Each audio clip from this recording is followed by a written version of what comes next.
Fil-jum tal-ħamis il-Prim Ministru Joseph Muscat żar Ċipru u l-Italja bħala parti mill-impenji tal-Presidenza Maltija tal-Kunsill tal-Unjoni Ewropea. F'Palazzo Chigi fl-Italja, il-Prim Ministru Malti iltaqa' mal-Prim Ministru tal-Italja Paolo Gentiloni fejn komplew jissaħħu r-relazzjoni u l-ħbiberija li hemm bejn iż-żewġ pajjiżi kif deskritt mill-Prim Ministru Taljan.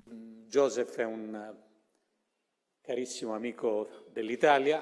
L-immigrazzjoni u s-sitwazzjoni fil-Libja kienet tema ewlenija li ġiet diskussa bejn iż-żewġ Prim Ministri li għalkemm qablu li sar progress innutaw li l-mirakli ma jsirux fi żmien qasir. Bil-Prim Ministru Taljan faħħar is-sem ta' Malta fil-kwistjoni tal-immigrazzjoni.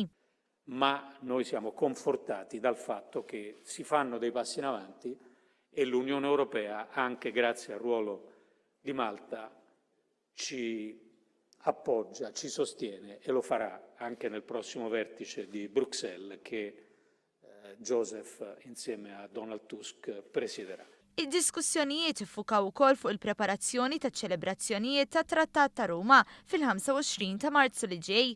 Bil-Prim Ministru Joseph Muscat jgħid li f'dawn iċ-ċelebrazzjonijiet iridu nħarsu lejn il-viżjoni ta' Ewropa aktar soċjali għall-familji Ewropej.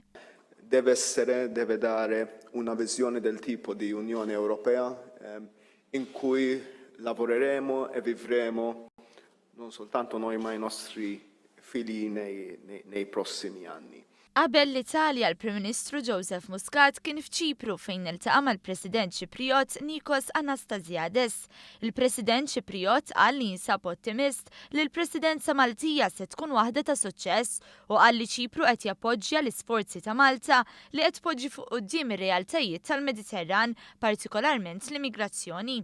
Il-Prim Ministru Joseph Muscat qal li huwa sodisfatt li Ċipru jaqbel mal-ftehim milħuq f'Malta dwar l-immigrazzjoni.